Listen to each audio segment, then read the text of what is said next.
Hello and welcome to Nehru Science Center, Mumbai. Right now we are standing inside the Machine to Think Gallery. Hope from the name you can understand it is all about computing.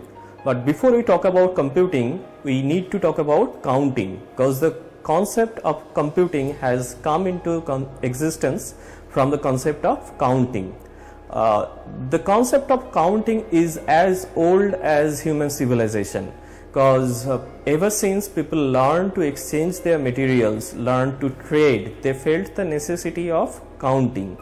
Initially people started, human beings started counting with the help of pebbles or sticks or even sometimes with their own hands. But as the number of countables increased, they felt the necessity of using some kind of device. So here in this particular exhibit we have talked about ancient computing, which is basically ancient counting, how with the help of different devices people learn to count their belongings. So if you just go to this first button, you can see a see-through screen. You can see what is there right at the back side. So one philosophy I must talk about, we try to basically design a gallery in such a way that right from the entrance you can get the entire view of the gallery, so that you can understand which particular exhibit attracts me more, which doesn't, and which one I should visit and all. So if you see right now this is a transparent screen, and if I just press this button or touch this button, it becomes a screen. Isn't it magic? Anyway. So right now we can see the ancient computing. If we explore more about ancient computing, I can see two of the devices most prominently portrayed over here. One is a tally stick and the other one is a abacus, as an abacus. So what were tally sticks? They are basically sticks with some engravings on them, and with the help of those sticks people could understand, people could count their belongings. And so what is abacus? Abacus most of us know very well, because during our kindergarten days we have used abacus for counting. We ourselves even learned how to count with the help of abacus only. Okay, so we of course during those days people tried to develop some kind of mechanisms, though they were very primitive but was a bit helpful. One of such a mechanism was Antikythera mechanism, very famous one, because it could predict, as is revealed by scientists, that during those days with the help of this particular mechanism they could predict the moment of eclipses and other astronomical events. So it is about, but nothing has been proved to that extent yet.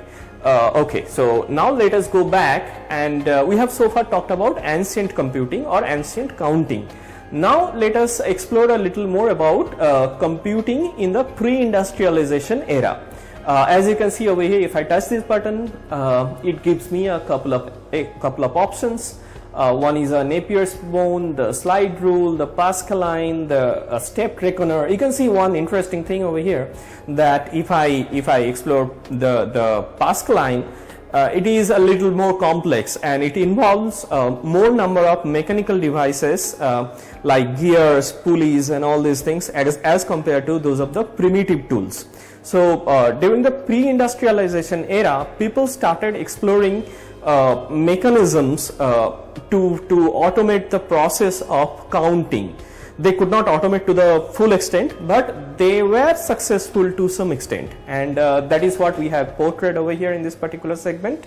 And after that, if we go back to the main menu and start exploring the counting machines during the industrialization era, we can see they started developing calculation engines during those times. They were not fully automated, as I said just before, but they could calculate, they could at least automate to some extent the process of calculating. One more interesting thing I'd like to share at this point is during ancient days, not ancient days, just before pre-industrialization, just before industrialization, during those days there were a group of people who were called computers. they were basically human, they were not machines, and they could calculate very fast. They were selected like that. So a job position used to be called computers. No machines were computers during those days. So that is all about the industrial before the industrialization era.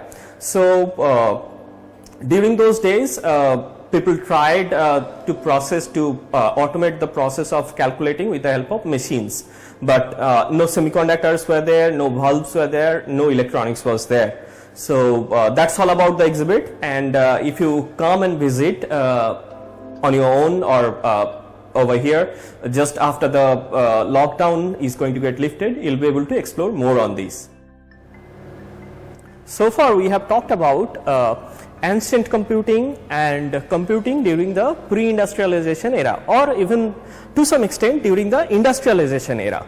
But here we are going to portray some of the models, some of the age-old computers which came into existence during 1950s, 1940s, and during that time. What you can see over here right in front of you is some of the components from the Ural model, the Ural 1 model. These components was a part of a computer which used to take 100 to 300 square meter area just for the central processing unit. Hope you can understand how huge it was. And the processing power, it was very less as compared to the smartphone that you used to carry in your pocket right now, I mean nowadays. So what we see over here is a couple of parts of the computers which were made using bulbs during those days, and with some mechanical arrangements with pulleys and gears and everything. So here we have got and during those days no semiconductor was there. So as a secondary memory or as a memory, they used to use punched cards. What you can see over here, the one over there is a punched card sorter, the next one is a punch card reader, and kind of thing like this. So all you see over here in front is a typewriter kind of a thing, and it was basically a keyboard to provide input to a computer, to a central processing unit.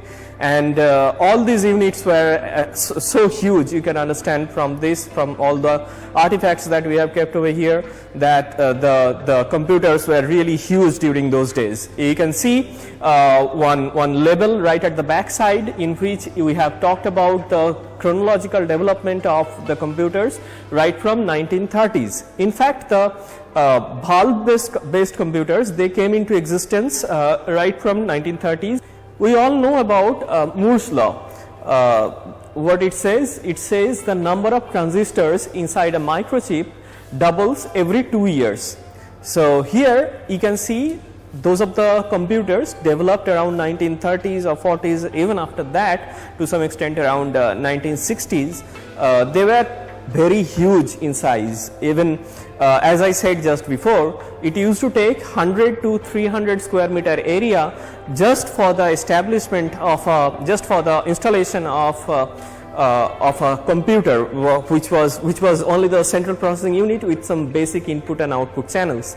And during those days, as I said, there were no memories, no USBs, nothing like that. So people had to provide input with the help of only punched cards, and there were tapes also. They were very basic kind of keyboards. As you can see over here, they look much like a typewriter, and nowadays typewriters are also obsolete. You know that.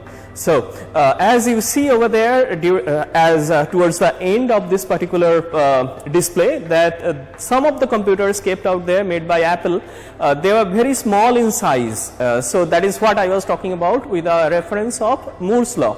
So those of the computers, the screen was pretty small. The fancy 24-inch LCD kind of a thing were not there during those days. They were all CRT, and they were all black and white, not even color. So you can come and explore a little more about all these displays over here. You can take the information right in your smartphone scanning a QR code that we have displayed over here around the exhibit.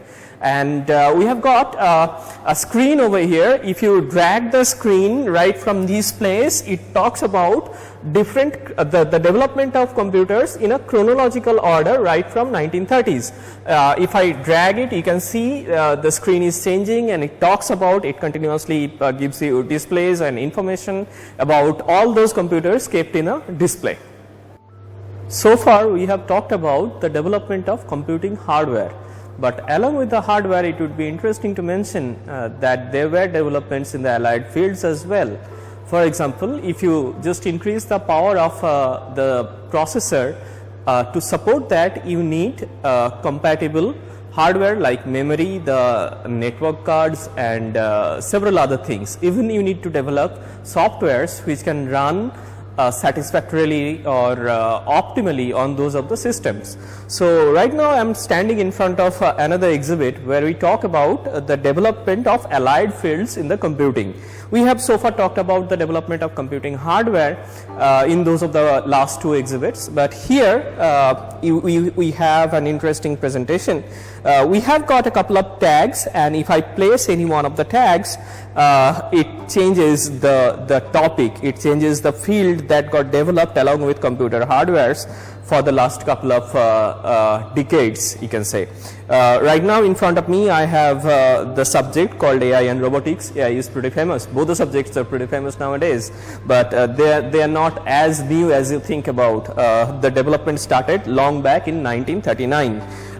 When at first the World's Fair, I mean in Electro at the World's Fair was the first robot developed by some of the agencies during those days. After that it went on developed. You can scroll through the entire chronological order over here, and if you change the tag you can come to some other subject. For example, how popular and culture went on developing, went on changing along with computing hardware, along with other allied fields. So this particular exhibit talks very much about that particular presentation. As you can see, if I change the tag once again, it talks about networking and the web. The first, as it says, the first telex messaging network came into existence in 1933, and after that it went on developing. I mean, nowadays when you talk about a network, we only mean computer networks, but during those days, I mean, we should take into consideration the telephone and telematic devices and communications during those that took place during those days. And all we have portrayed over here with the help of this smart glass is a smart display is all the development in the allied fields. And one thing I would like to mention about the presentation is that normally when we talk about a tag, we talk about we think about RFIDs. We find in our attendance system in our offices, and many a times in toll plazas where those smart gates get operated with the help of tags and other things. But here we have got a smart glass which can understand a particular tag. Here we can see a tag. If I place a particular tag right on top of the screen, it changes. You can see memory and storage has come up, so I can explore memory and storage, the development of memory and storage right from 1947. So that's all. We'll move forward. So far we have talked about the development process. I mean, a bit about history. Boring? Okay. Now I am standing right in front of another exhibit where we have displayed all the integrals and peripherals that we usually find inside a computer. Of course, many of the devices that we use to plug into a computer as an external device as well, just like an external CD drive or something like that. And these parts are not exactly the state-of-the-art, very modern parts. Some of them are a bit age-old as well. Those we used to find during 1990s, I mean late 90s, you can say, like a zip drive or a floppy drive and all those things. Nowadays, those things are not available in the market anymore, I hope. Okay, so here you can see we have kept a couple of motherboards or the main board that we used to find inside a system unit. and we have kept the processor, the RAM, some of the cards, some of the circuits that we used to find inside the SMPS. I hope you know the SMPS. What is an SMPS? It is a switched mode power supply that used to convert the mains 230 volt supply into computer usable supplies. Here we can see over here, wow, it responds to my touch. Anyway, this particular circuit, it is basically a typical circuit that we used to find inside a SMPS. And one interesting thing I must mention is all these displays, all these materials that we have kept over here, all these circuitries, if I touch them, they can respond to my touch, as we have just seen. Suppose if I touch this particular expansion card, what kind of expansion card is this? Oh, it was a sound card. Nowadays sound cards used to get integrated into our motherboard, but during those days, I mean around the late 90s or sometimes like that, they were not integrated into the main board. You had to use it, you had to put it into this particular slot, into a PCI slot or some such kind of slots as an expansion board. So here we have kept one such card over here, and you can see we have kept a couple of motherboards as well. One such motherboard has a few many PCI slots and an AGP slot as well. AGP is called accelerated graphics port. Those slots are not available once again nowadays, because nowadays all we have is PCI Express for graphics card. So we have kept a display of all those materials that got evolved from 1990s till the end of 2010. I mean end of 2010 or something like that. So after that, the entire architecture of a computer got changed drastically. So here we have kept those of the displays and peripherals that we have kept over here. If I touch any one of them, for example, this was a zip drive. Those of the zip drives are not available anymore nowadays. So all those you can see a floppy drive over there, right up there. If I touch that, it glows and it gives me a kind of feedback that yes, I have touched that. And parallelly, you can see the 3D view of a floppy drive over here. So you can get the information over there, over here on the screen as well. You can read it. You can get the information in your smartphone as well. Scanning a QR code that has been kept somewhere around this particular exhibit. And okay, so that's about a modern computer and all the parts that we used to find inside a modern computer. So let us see ahead how softwares have evolved right from those days and has come up to a particular application that you used to use nowadays in your smartphone, pretty much a computer which is. So let us move forward and let us explore more. So far we have talked about development of hardware. Let us explore how software development has come into, how it has evolved over the period of time. Here we have developed one exhibit which mimics some of the natural behaviors we find among fishes or birds and all those animals, or some of the animals. The particular behavior is called flocking.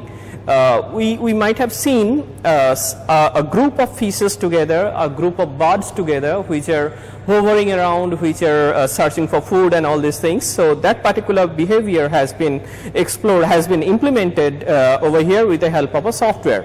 You can see many of the many of the flocks of fishes are moving here and there. But they're all intelligent. If I make some kind of a gesture on the screen, they can respond to my gesture. For example, if I make a gesture right over here, you can see all these pieces, they are moving right towards this point. And one more thing I'd like to show you is if I just make a kind of gesture over here, it moves away from the waves. You can see that. So that is how all these pieces and they are all a bit, the intelligence has been superimposed onto those of the boids, onto those of the flocks, so that they can respond to human input, and that is how basically the philosophy stands behind development of interactive softwares. So here we have tried to talk about this flocking behavior. You can explore more about flocking, the phenomena called flocking, right from this particular these leaves. If you touch any of the leaves, it takes you to a screen where it talks about the behavioral features. I mean, when it is about the flocking, the process of flocking, how behavioral features should be implemented there, and if you just touch another leaf, you can see how animations and movement have been implemented with the help of software in this particular exhibit, and that is pretty much how we have created a virtual environment where it looks like a small pond, and we have boids of fishes moving here and there, and they can respond to your input, they can respond to your touch on the screen. So that is how we have tried to explain. Along with the hardware, the software industry has also evolved drastically over time, and they are evolving in a very huge rate, in a very huge expansion rate. So that's all about the exhibit here we are talking about, and let's explore more. So far we have talked about the software, the hardware, but who can say there are more to explore on our way. We all know about social networking nowadays, right? The WhatsApp, the Facebook, the Pinterest, and there are Snapchat, many to name. So here, but before, I mean, almost a decade back, existence of all those softwares, I mean, all those social networking sites were not possible. You know what is the key reason behind that? Is the data. The kind of data they used to handle was not that cheap, and could not be stored that easily in a particular system those days. So the key point behind the success of all those social networking sites and domains is that the availability and storage of data. Here we are going to talk about, here I am going to show you is one such place where many servers and computers are kept in a network, and those big firms, those big software firms can store their data easily into those of the facilities. They are called the data centers. So let us move forward and take a look at the data center ahead. So right now we have got a model of a data center right in front of me. By the way, how many of you have heard about a transparent television?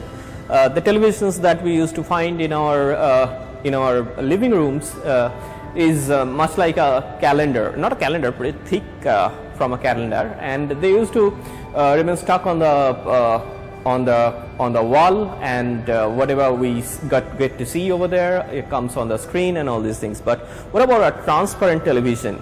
All you can see over here right in front of you is a transparent television. You can see the model, the cardboard model that has been kept right inside, but these leaves and other things, the clouds and everything, they are flying by right on top of that. So here we have got a television that is see-through. You can see what is kept right below the television as well. So here we have got a couple of options, couple of icons on the screen as well. Let us see what are those icons. Okay, the first one says about the evolution of data storage. So if I click on that, wow, something interesting. It says during 1956, cost of 1 megabyte of data storage was $10,000, and then move forward. Then in 1987, it was $90. Then after that, during late 90s, It was 99 I think, and it was 1 megabyte of storage was costing about 22 cents. So we went on moving as the evolution, as the research and development in the field of storage went on moving. So nowadays, hope you can understand, you can pretty well guess that around 32 gigabytes of data in a pen drive, in a flash drive, used to cost you around 250 rupees or 300 rupees at most. So hope you can understand the kind of evolution that took place during this span of time, during this very small span of time. Okay, so what we have got over here is the lifespan of a data storage. Previously, all those storages we had during 1990s or even prior to that, they had very short lifespan. For example, if I consider a zip drive or a zip disk, it had only a couple of years of lifespan. But later on, with the development, some floppy disk drives came into the picture, came to the market, and they had a little more lifespan. But nowadays, you can understand with a flash drive the kind of lifespan we can expect. They have enormous lifespan as compared to a zip drive or a floppy disk drive. We have some more stops over here, like social networking sites and data center. What is the relation with data centers? For example, if I go to this icon, the Google, it talks about it says how Google is dependent on data center. If I go back to the home and if I go to for example Facebook or maybe LinkedIn, it talks about how LinkedIn is dependent on data centers and all these things. So if you come to our center and visit this particular gallery, you'll be able to explore more on this particular topic. But let me show you quickly what are the integral parts of a data center. So let us go and visit a data center over here virtually.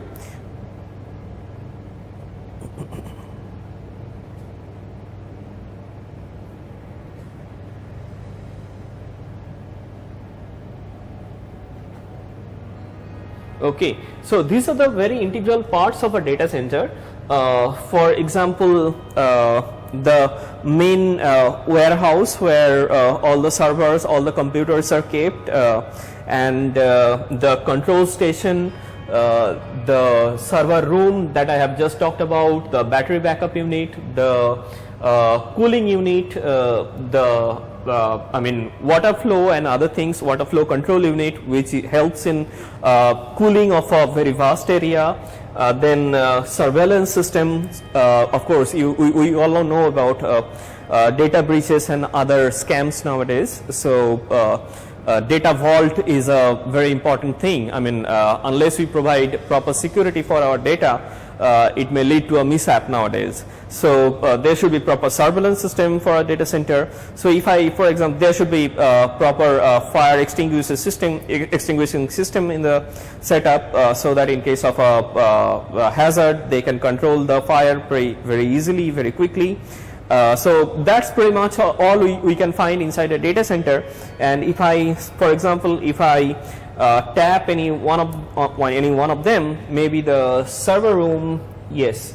So it talks about what are there inside a server room and what are the integral parts of those server rooms inside, and like that we have many more things that we can explore over here in this particular exhibit. And it talks more about data centers, which has led to the success of all social networking sites and other websites, which gives us the facility to do many of the things right from the comfort of our home, like the mobile banking or the net banking or some such similar stuffs.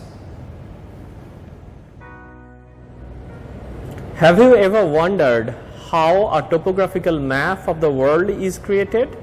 Yes, you are right. It is with the help of remote sensing. When from the Earth's surface the IR radiation gets reflected, it is sensed by the satellites right on top of the Earth's orbit, and they can understand the topography. They can with the help of image processing, they can understand the topographical map of the Earth's surface. We have seen many a times such topographical maps in our geography books, but most of the cases they are 2D and they are static. I mean, you cannot change the topographical map as per your will and wish, and you cannot see how it changes along with your input. So here at Nehru Science Center in this particular gallery, we have got a topographical map which is dynamic. That means if you change the topography, the map also changes, adapts to the new one, and the map is also 3D in nature. That means most of the cases what we see, it's pretty much flat on a surface, just the way we see it in a screen over here. But over here the one we have is 3D in nature. That means you will be able to guess at particular height. We can have ice on a tip of the mountain peak, and at what particular height we can have the depth of the sea right by the side of a mountain maybe. So that is all we have presented with the help of our topography exhibit over here, and let us see how the topography behaves alongside with our input to the system. Here right in front of you we have got a topographical map where you can see those deep blue areas which indicates deep sea. You can see sky blue areas which indicates seas with comparatively lower depth, and you can see some island kind of a thing over here which is green in color. Now let me show you how dynamic it is. Suppose I am going to dismantle this particular heap. I am going to move it.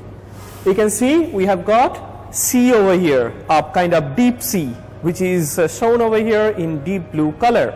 Now if you reassemble it to a particular point, you can see the islands are getting formed. Now if you heap some more sands over here right on top of the island, you will be able to see how the color changes. Or you can even shift this particular island. Let me make an island right out there. Or let me show you. See, the island has got shifted now to that point. So as I said a couple of minutes back, the topographical map that we have developed over here is dynamic in nature. That means it changes as per our input. And the second thing is that it is 3D in nature.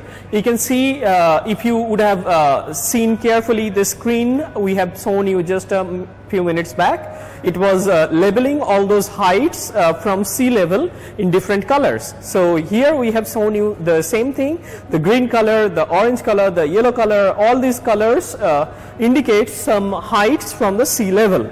Okay, let me now heap some more sand over there, and let's see how the color changes.